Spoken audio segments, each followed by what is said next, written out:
I want to introduce you to two fabulous ladies who are joining us this evening. First, we have Jennifer Campbell. She is a speech and language pathologist who received her undergraduate and graduate degrees from Florida State University. She is the neuro program manager for Advent Health Sports Medicine and Rehab and has practiced speech therapy for over 18 years with an emphasis in neurocognition and language. She's practiced across the continuum, working in acute care, inpatient rehabilitation, and in outpatient rehabilitation settings. And her passions include optimizing functional autonomy and independence in the neurological patient population. Let's give her a round of applause and thank her for joining us. She's available courtesy of the partnership and collaboration on this project with Advent Health. And then we have Rich Abante-Motes, who is a board-certified music therapist of 16 years and is currently the director of Integrative and Creative Arts Therapies, overseeing art and music therapy for Advent Health Central Florida. Rich received her undergraduate and graduate degrees from Berklee College of Music in Boston, where she received highest honors of summa cum laude. Rich is passionate about medical music therapy practice and advocacy, having comprehensive experiences in pediatric and adult medical settings, developing and growing programs, and integrating creative arts therapies in a variety of settings within the hospital system.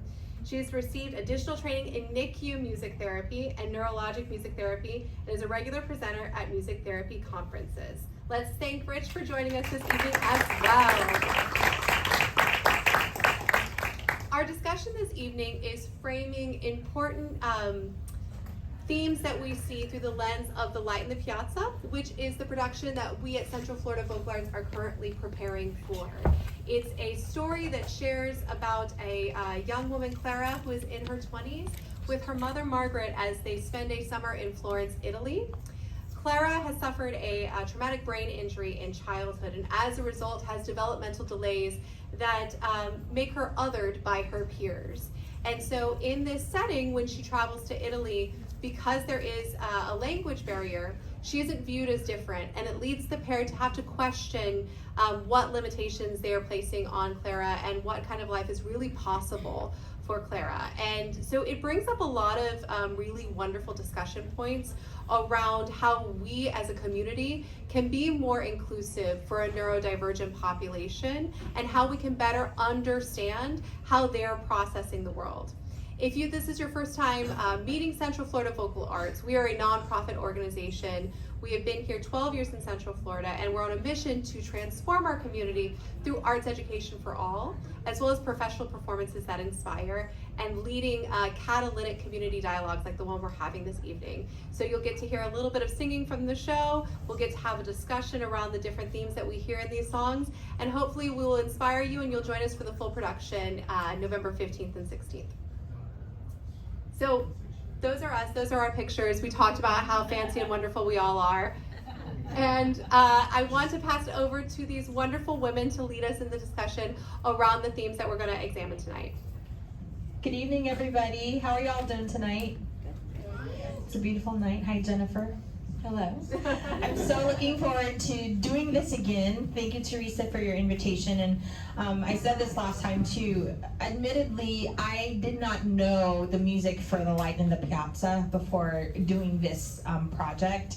And now I'm really excited to see it live. So I hope that you check it out when they show it at the Piazza live. But when you hear these songs, sometimes it's just easy to get enamored with the music that we hear, but what I love about this is we'll talk to you about some things that we want you to watch out for when you hear the performers perform their songs. So the first one is statues and stories, and some of the themes we want you to watch out for are, number one, the mental age of Clara, the character. And actually, Teresa, can you talk to us a little bit about Clara, a little bit more about her injury and all of that? Sure. So Clara is in her mid-20s, I believe 26. Am I right, Alina? She's 26 years old, and when she was 12 at a birthday party, she falls off of a horse, and she has a brain injury that basically leaves her mentally stuck at the age of 12.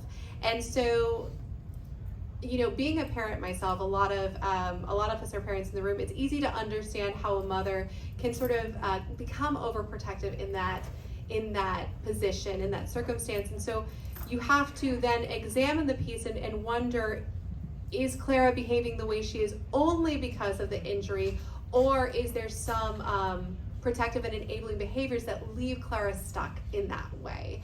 And so this journey to Italy really challenges a lot of those limiting beliefs that the pair have.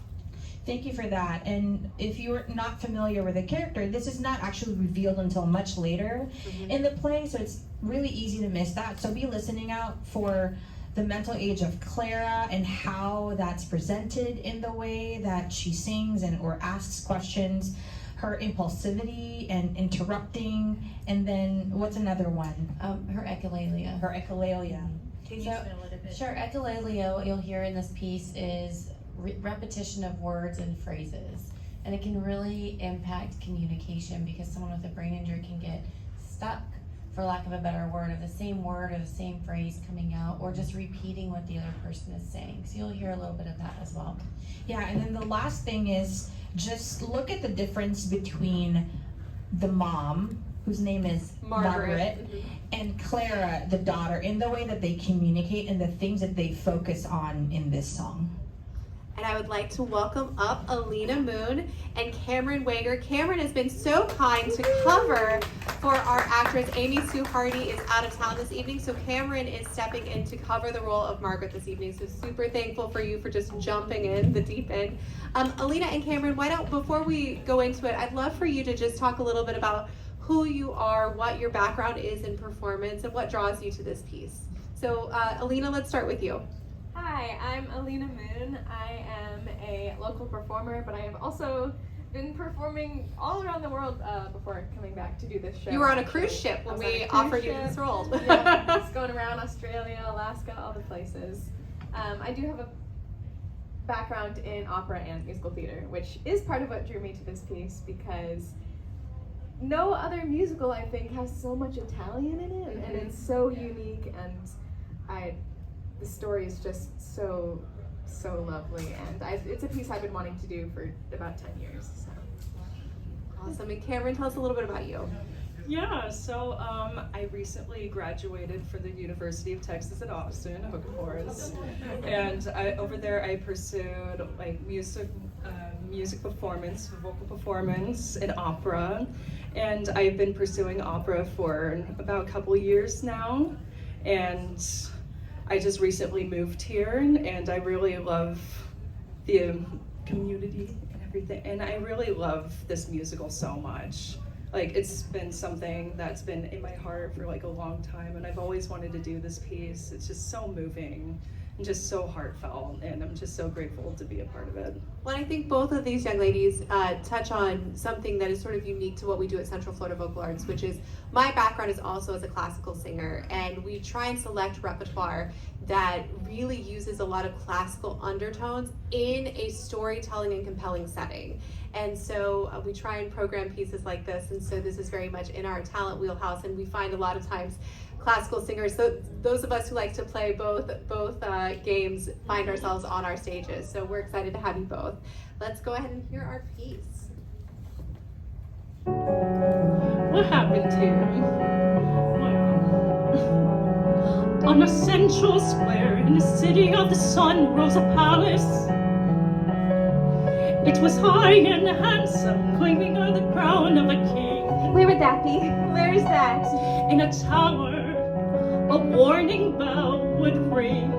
What kind of warning? Of a fire or river overflowing. Oh, Florence, on a central square, the beginning of a kingdom republic. was there a king? Was there a queen? There were princes, painters, noblemen of logic and art.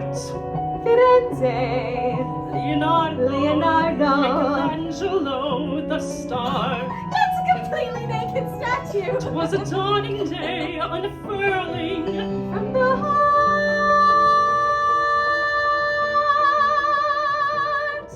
the painting of the world we know.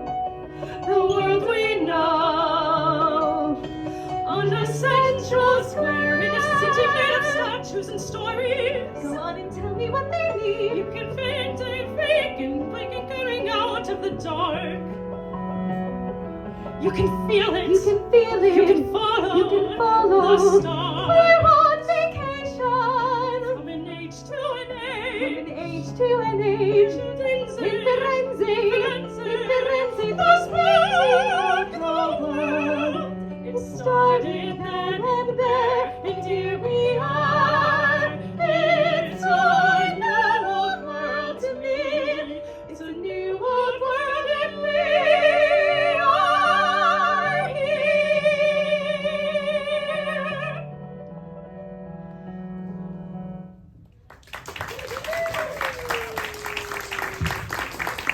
And we're gonna have to lower the volume just a little bit because people are voting and apparently they can't hear instructions. But good job, ladies. You're very powerful.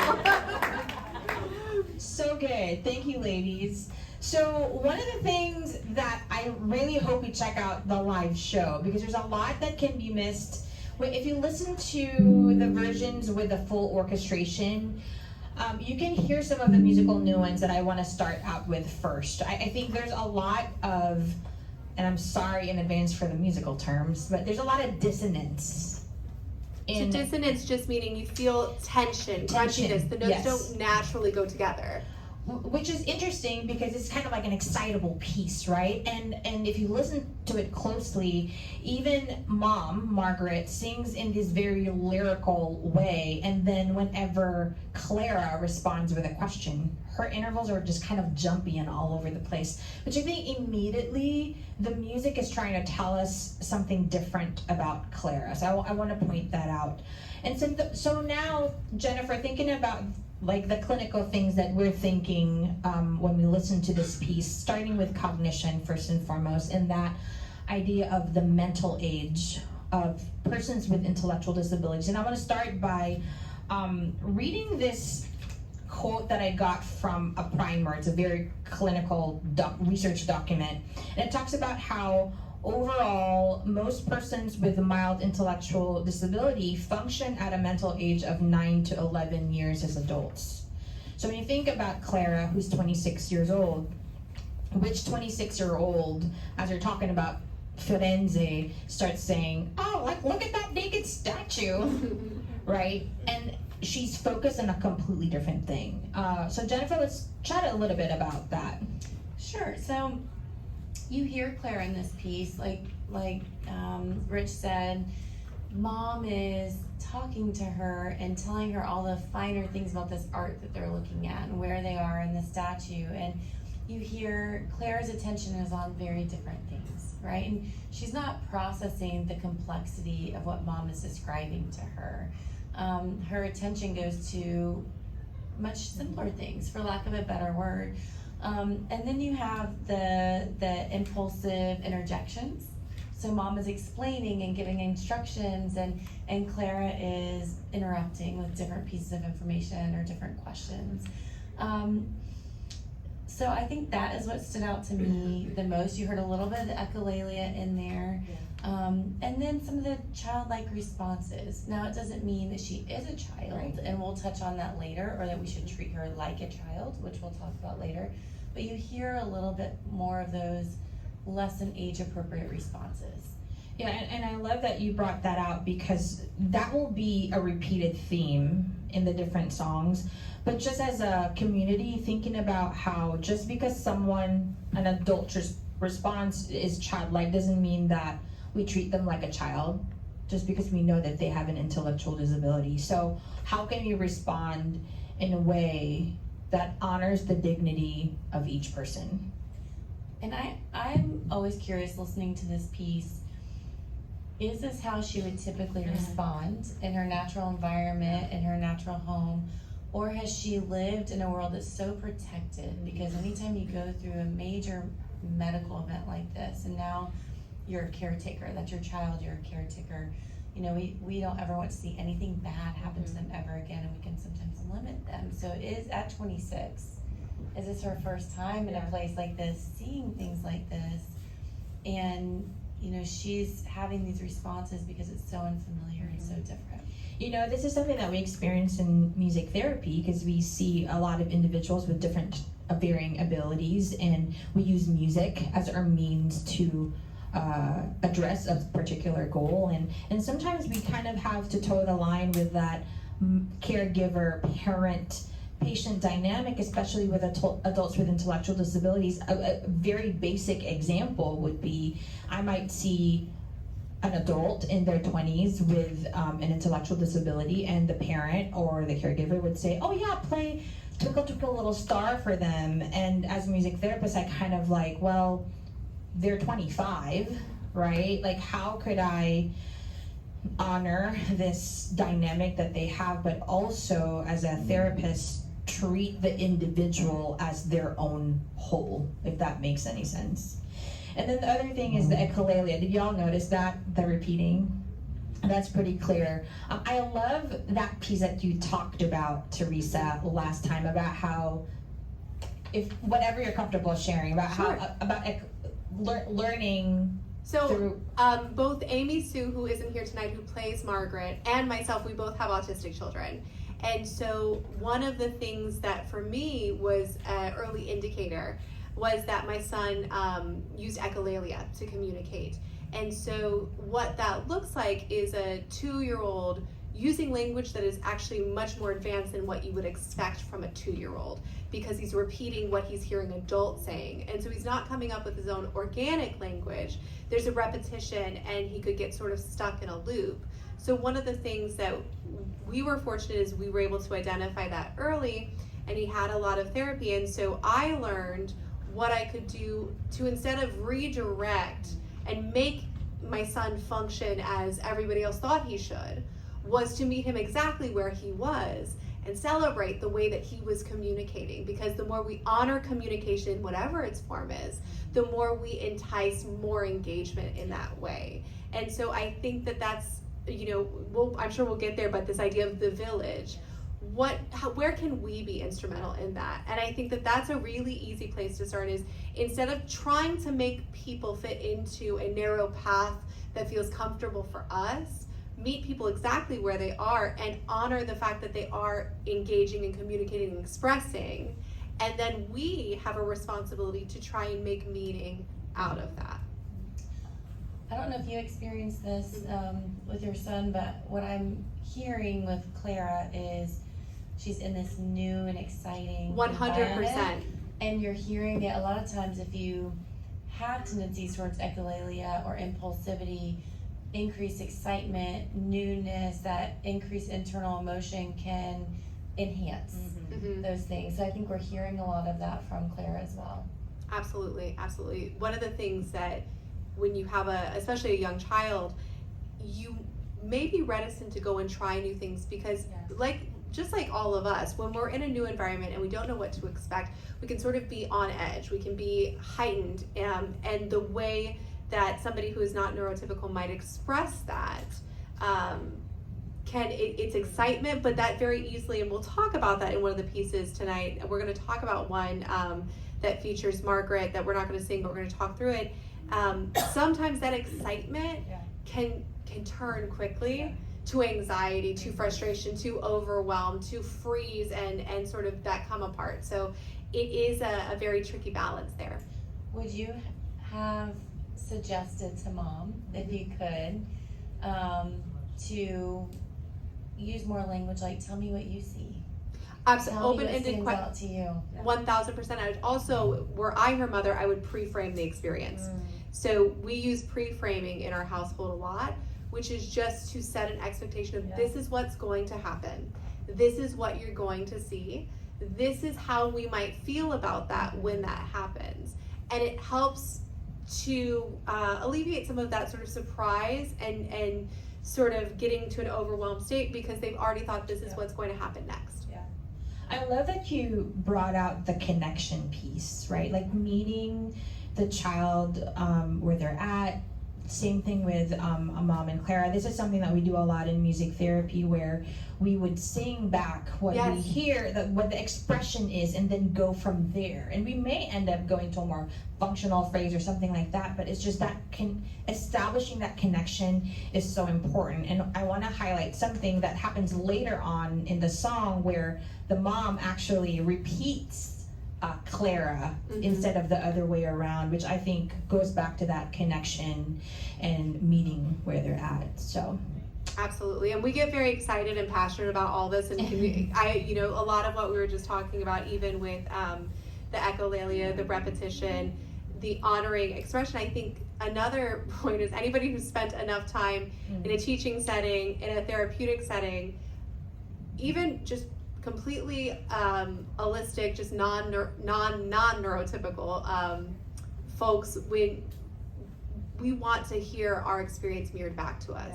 And so using other people's words to connect with them. I love that you're sharing your own experience. Girl, I'm an open book. Yes. But thank you, ladies. That was so great. We can move on to the next one. So the next song is The Beauty Is, and some of the themes to pay attention to are Clara's attention skills is number one. And then again, that impulsivity, her lack of filter. I love the words in this song. And then think about the word regulation. We'll talk a little bit more about that later after the song. And then the last bit, which I think if you don't take anything out of this except for this one, we would have done what we wanted to do, is the importance of autonomy and agency and personhood of Clara, the individual, which is a representative of individuals with disabilities or neurologic disorders. Absolutely. We'll welcome Alina back up.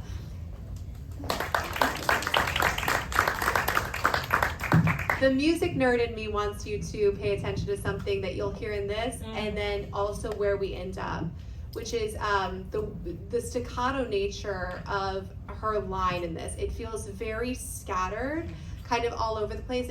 You don't feel the connectivity there.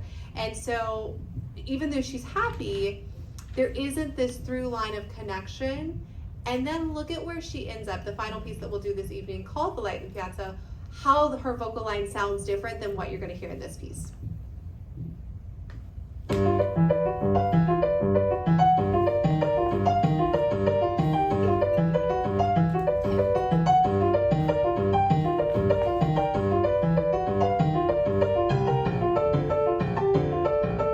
These are very popular in Italy. It's the land of naked marble boys. Something we don't see a lot in Winston-Salem. That's the land of corduroys.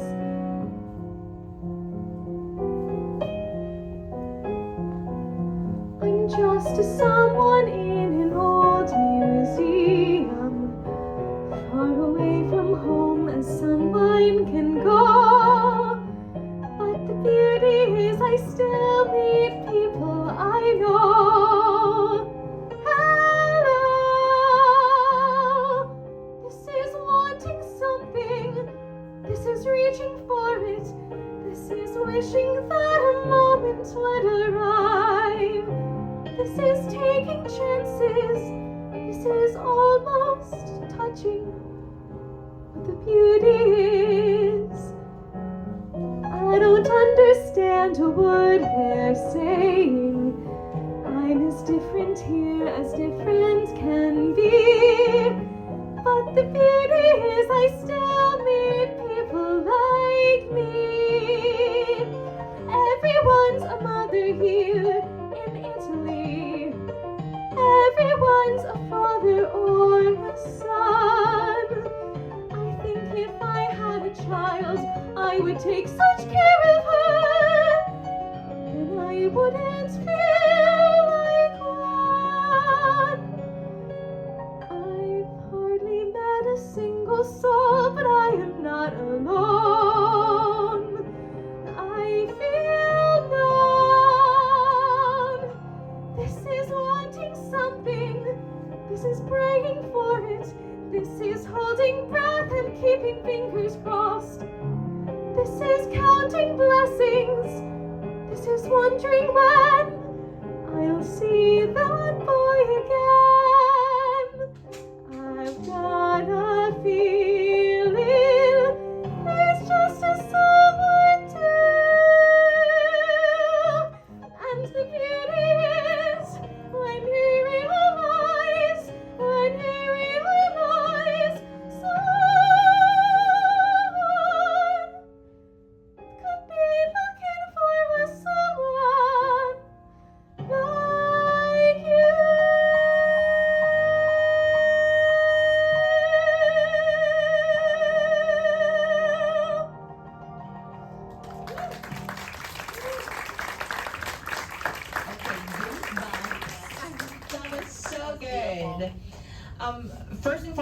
my musical observations related to what Teresa was talking about.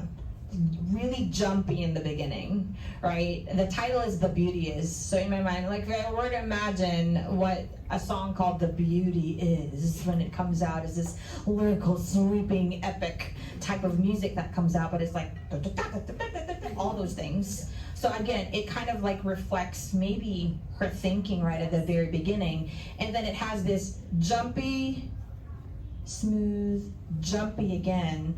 But the other thing that I literally just realized just now is the second time that it happens, it's still jumpy, but her thoughts were more organized. And what I take away from that is, first and foremost, there's beauty in both what we might think might be chaotic or erratic, or who has looked at maybe a parent and a child with a disability and thought, oh, like pitied them, instead of celebrating the beauty that is in each individual. And then the other thing that I thought about was, when you've interacted with an autistic person or a person with a neurologic disorder even, and it's hard to communicate with them, maybe you don't understand them, but from their perspective, they're expressing all of their thoughts and feelings. That's what came to me at that second section. So I'm hearing something really similar, but again, I'm getting even more from it this time. Yeah. When I watch you and I listen to you, I see that you're experiencing feelings for the first time, very strong feelings for the first time. And it's almost making it, you're almost trying to figure out what are these feelings. You're trying to organize your thoughts, because you hear the music is chaotic. I'm not a music by background. But then I hear her thoughts are jumpy about being a mom, and then the boy, and then talking to the statues. And I think that is you trying to understand your feelings, and your thoughts are racing, and your attention's jumping, and then at the end you settle into your feelings more. And it's almost like you feel for the first time that you belong. I think that, and that's the point that I take away from this, is here she is in a country where she is not from, but she feels a greater sense of belonging than she ever would at home. And that's really telling and beautiful, because she doesn't have the same demands placed on her to speak and say certain things, because she is in a foreign speaking country. And so in that way, she feels most like herself and most accepted. I also wonder with that line, what's that line, Alina, where she's... The mother? Well, it's the one where it seems like she's talking to the statue and she says hello. Where I see people that Oh, yes. Can you tell me a little bit about that? So Clara's in a museum right now, and basically what's happening is she's seeing all these paintings and statues around her and identifying feelings within the paintings that match her own, and understanding them that way through the art. So, go ahead. No. That's super huge, right? Because, I mean, she's alone, and yet she found the validation from the art, because she saw what she was feeling expressed back to her, not in verbal form, but in art form. And it was familiar, so much that she goes, hello, right? To me, that's deep. Being a music therapist, I'm like, oh my goodness, that's so deep and so important. What are your thoughts about that, Alina? I think especially for someone, because she's never experienced these feelings of love and attraction before, and sometimes that can be hard to understand in ways other than something like art, which can be so accessible for so many people, especially when there is a language barrier. They're in Italy, but anyone can look at a painting and say, oh, that person is longing for something. Right. I think that's a very important lesson for all of us, because when there's communication breakdown, verbal communication breakdown, what do we utilize? Body language, facial expression, people's energy. So the energy and the expression and the faces, the looks that we give people, sometimes that's all they can sense from us. So looks of pity, or rolling of the eyes, or feeling impatient. sometimes if there's a communication breakdown verbally, that's what people feel from us. So I think it's really important for us to understand that and know that. That's a really good point, and it makes me even wonder if that's the first time that she's feeling that these feelings of longing and love have been validated. She's a 26-year-old woman at this point. No one's really kind of considered that for her, and maybe it's because she's childlike, right? Well, and I think we touched on it the last time we did this with the Center for Health and Wellbeing. If she is viewed and treated like a child, she doesn't have that same interaction with a peer, feeling that someone is attracted to her. And so she's not responding to that. And when she gets this attention from Fabrizio, it opens a door and invites her to be able to show up in that way. So good. Thank you so much for that, Alina. That was really great. Awesome. So for the sake of time, we're not going to do this piece this evening, but we're just going to talk a little bit about it because it is so meaningful in the story. And then this is the shameless plug that you have to get tickets to the show so you can actually see the song. But I'll turn this one over, Jennifer and Rich, because this is one that really speaks to you. Yeah, before we talk about that, I don't know, Teresa, if you're the right person, or Alina, if you could just set up the scene for us. What's going on in this song? Yeah. Hi, it's me, I'm back. So, in this piece, Clara has already met Fabrizio, her Italian boy crush, and he has asked her to meet him at the museo, and he's given her these handwritten instructions to follow. It's like midnight, she goes without her mother's knowledge, and she's on the street, and she gets excited, tosses the note away, and then has to deal with those consequences because she forgets and she gets lost. She's in an unfamiliar country and doesn't speak the language, so she starts spiraling to the point where she ends up repeating her name and address, and she's just on the ground having a meltdown. I think that explains it. No, that's really, really good. And I'll say, when I was watching you do this last time, like I got emotional watching her do that, because basically she just completely reverts to, like, here's the thing that I learned that I'm supposed to do when I'm in this situation. She's just saying her name and her address, and not her address in Italy, like her home address, which is obviously not helpful in this situation. But all of that beautiful autonomy and agency and confidence that she had been curating and cultivating in these experiences, down the drain like that.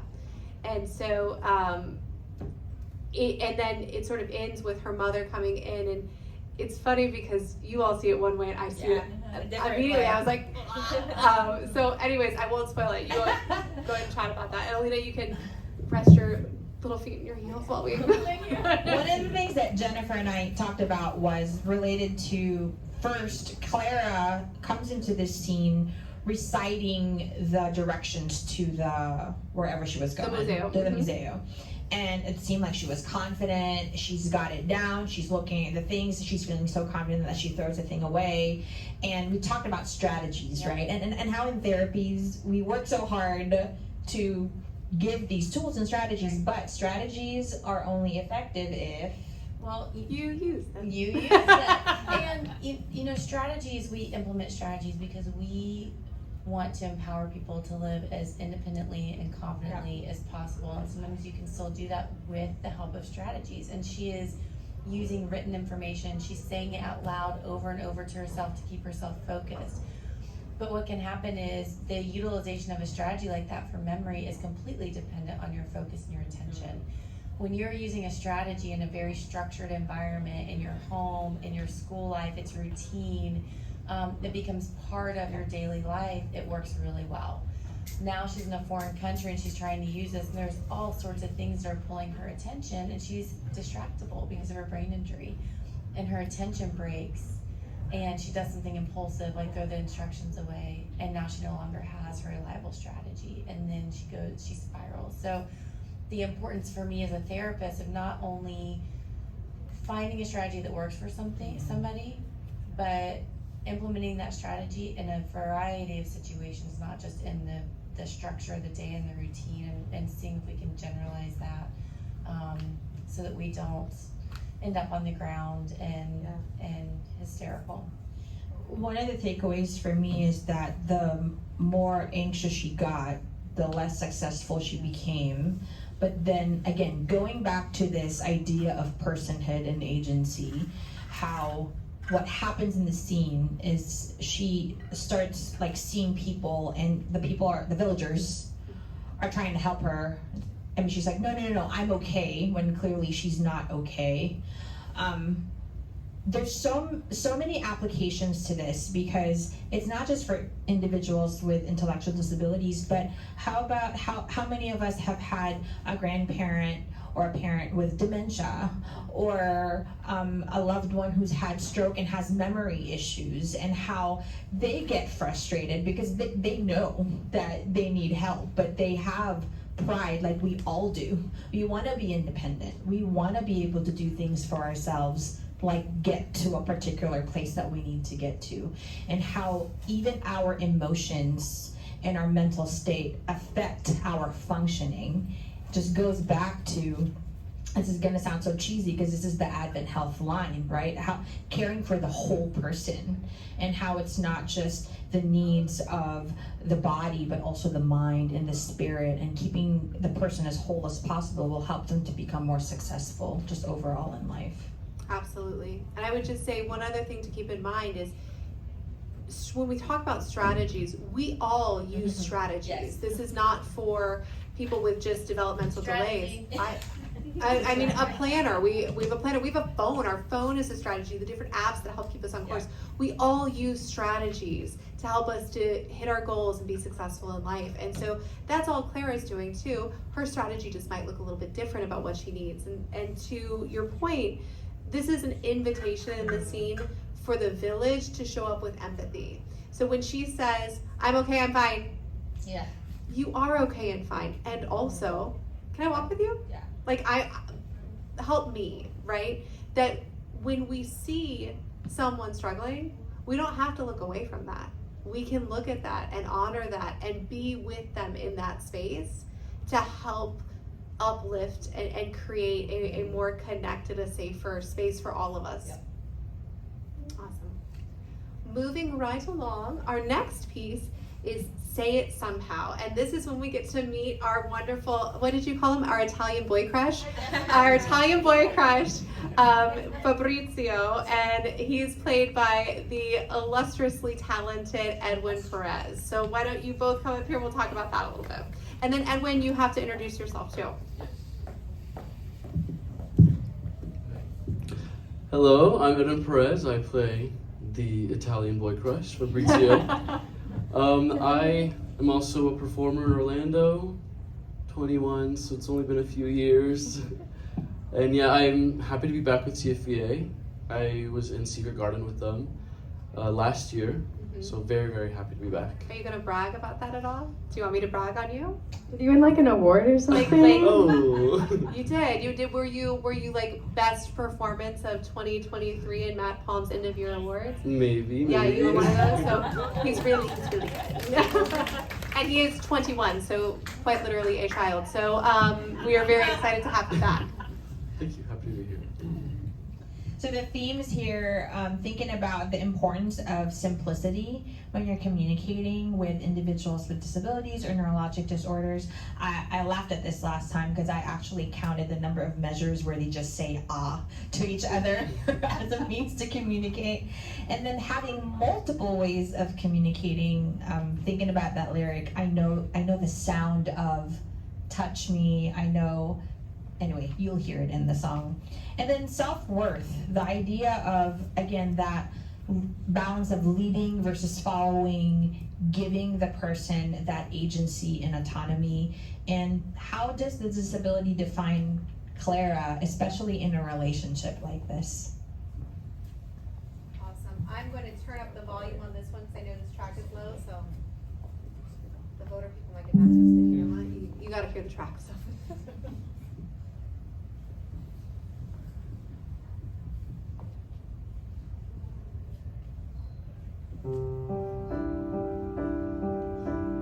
If I could say in Italiano, it would be best. Then do.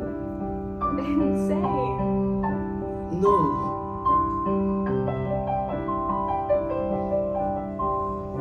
Why don't you trace it?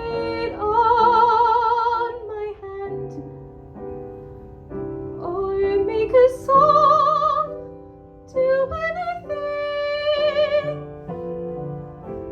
Say it somehow, I will understand. I know you are good. There's sound inside you, this I know. It's like a melody, like there you go just now. Say it somehow, somehow you can show me. Say it somehow, any way you can. You know me, you are good. Oh, you are good. You are good to me. I know the sound of touch me. I think I hear the sound of wrap your arms around me.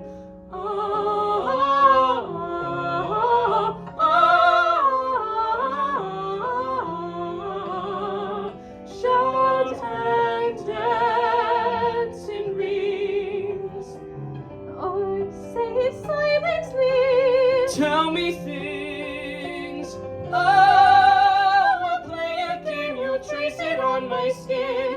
Say it somehow, somehow. Let's begin. Do it somehow, somehow. You can show me. I know that you know me.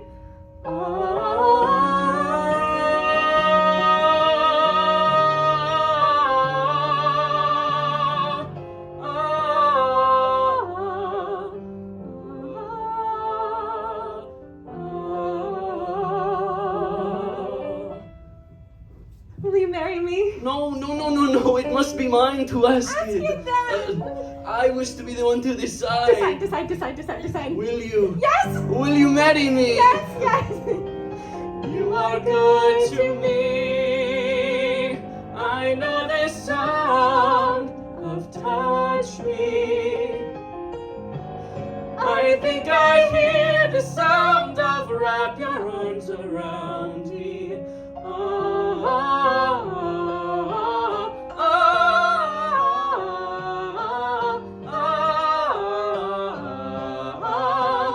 Tell me things.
So first and foremost, this is a really hard song to sing, I think.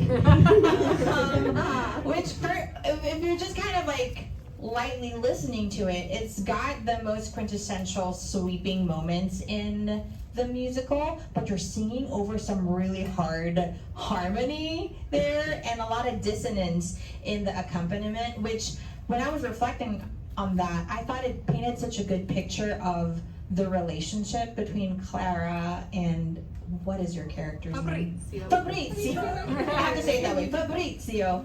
And how when they're singing together and singing to each other, this beauty comes out. But then if like you pay attention to music, it's like it's so avant-garde and just kind of dissonant. Which, if this was happening in real life and we saw someone who's neurodiverse with a neurotypical person, I bet you some of us would have been like, oh, that kind of is a little bit odd, right? Which there's beauty in that connection. It's just so painted well in this music. And then the ahs. What were y'all thinking when you were studying the piece and trying to like sing it well? Did you have any thoughts about the 14 measures of Oz? We talked a lot about in musical theater and opera, there gets to be a point where you are feeling too many feelings to simply speak, so you must sing. And in this song, it's you're feeling too many feelings to even sing words, so you just have to sing. Yeah. Aw. And I think they're fighting the battle of her being neurodivergent and him not speaking the same language, Yeah. and the only thing left to do is sing ah. Yeah.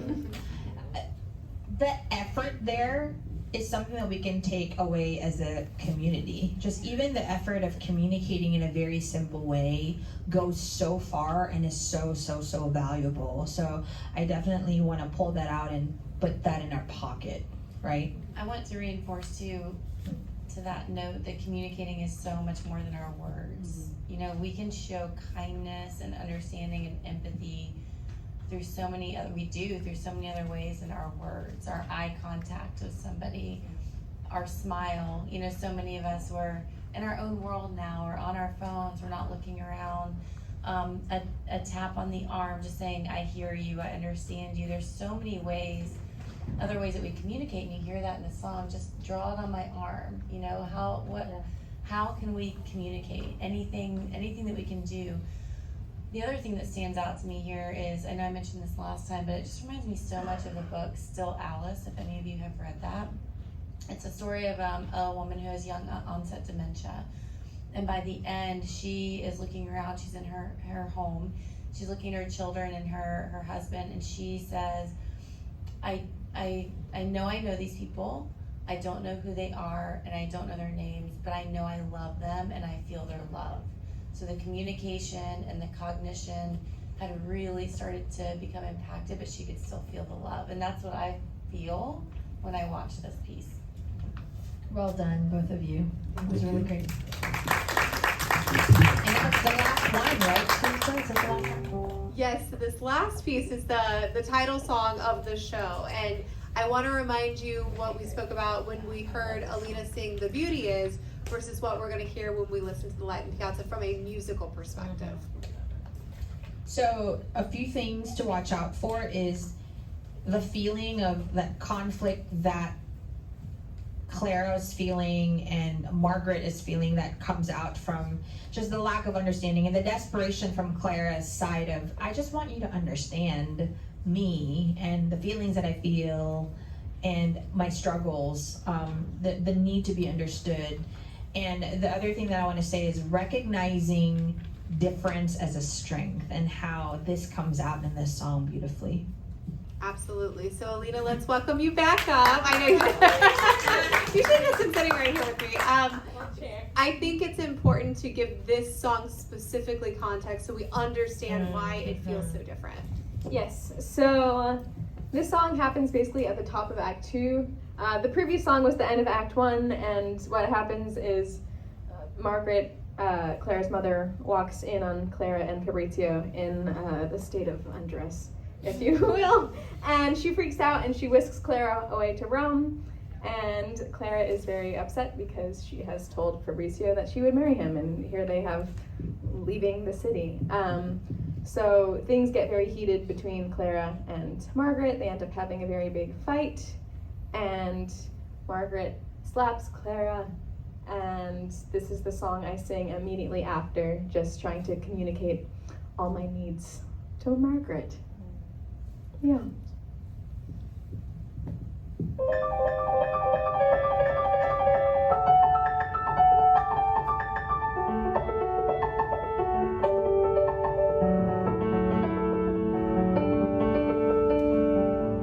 I don't see a miracle shining from the sky. I'm no good at statues and stories. I try. That's not what I think about. That's not what I see. I know what the sunlight can be. The light in the piazza. really sweet, and then it grows, and then it fills the air.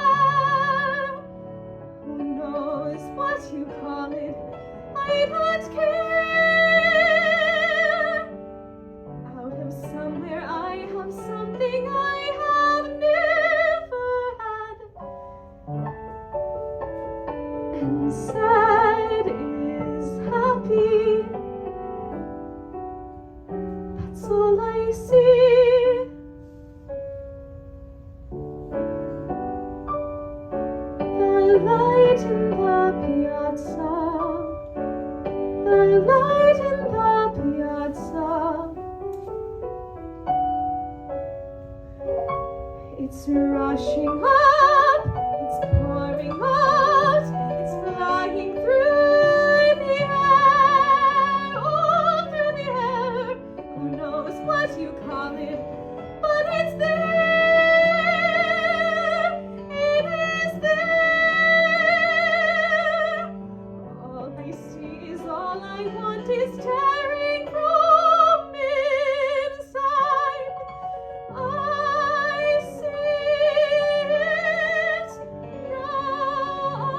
I see it everywhere. It's everywhere. It's everything and everywhere. Fabrizio.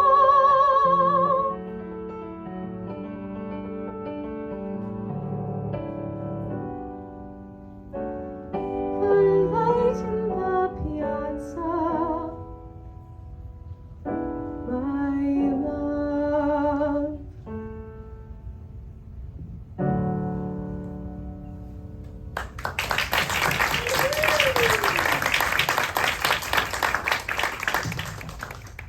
There's so much tension and release in this song, in the music, just even in the intro, and in the things that Clara's singing about.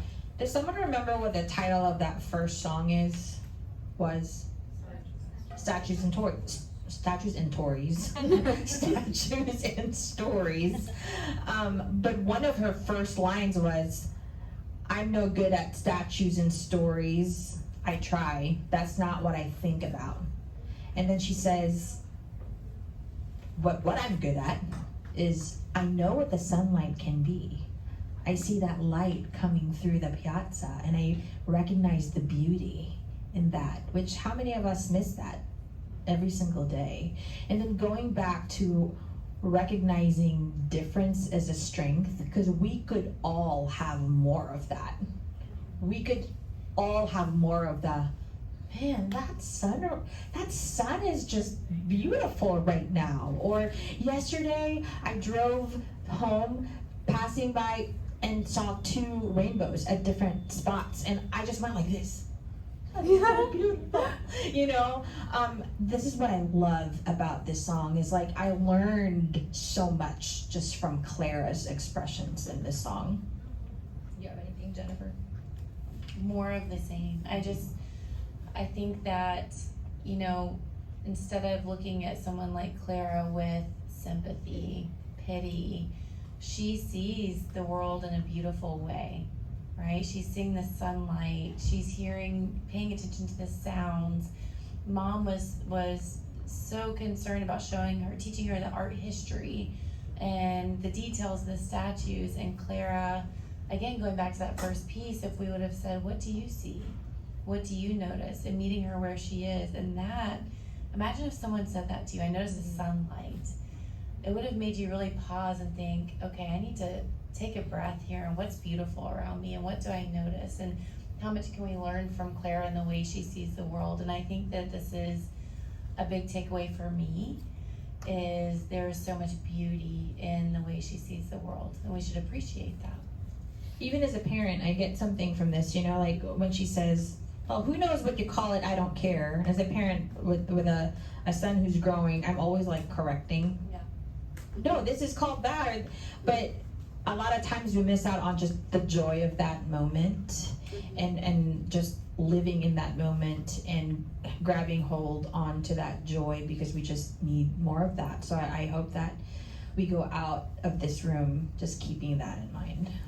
Absolutely, absolutely. And for me, one of the things that is so telling in that when you hear the end of that piece, that's one of the most profound final cadences.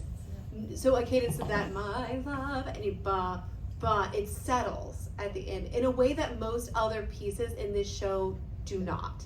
And I think that is really telling to her emotional state, that she is confident in how she feels and expressing herself in that way. And I think that's sort of her arc, and I think it's beautiful. So with that, we are getting close to the end of our time for this evening. I do want to shamelessly plug again the show. We have plenty of tickets left. It is November 15th and 16th at the Plaza Live.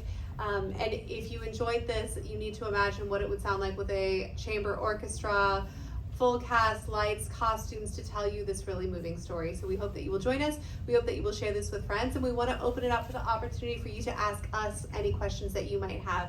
Our wonderful collaborators for Advent Health, the performers, or myself. Don't be shy. No questions? Did we just do that great of a job that we've answered every thought you could have ever had? Yes. Or comments, comments and takeaways. I'm ashamed to say I do not know the show well. Like I've heard some of the music, but I never got to see it. You talked a little about neurological age or intellectual age. Does the show touch on the issue of consent at all with someone who is It's interesting mentally because 12 that years old? that was brought up in the first discussion as well. And I think it's nuanced, right? I mean, she isn't 12, but as far as her cognition and intellectual abilities, she is still at 12. But is that the only determining factor around consent? And then we have to sort of look at that in the family structure itself, in the idea of personhood. So I don't think there is a one-size-fits-all answer. It isn't specifically addressed in the show, but I do think it is definitely a question that you have to examine through this. Yes, Alina. Yes. Okay, so throughout the rehearsal process, we've talked about this a lot, and in our version of this story that we are telling, any initiation that happens with any physical contact, meeting, Clara initiates everything. It's all her decision, all out of her feelings and wanting to explore them. Fabrizio never introduces. I think that's anything really like that. important too, and it's something that we with intention do around a lot of shows. When we produced A Little Night Music last August, it's a Sondheim show that it on its face can be a little misogynistic. And so one of the things we try to be very intentional about is that the women have agency and power, especially around relationship dynamics and consent. Because some of these pieces, this is a newer piece, but some of the older pieces, you do see that issue come up in different ways. And so I think it's really wise that Ayo has addressed it in that way. There'll even be moments where he reaches for my hand and then, never mind, and then I'll take it. So yeah, we're very intentional with that. Yes. Cheryl.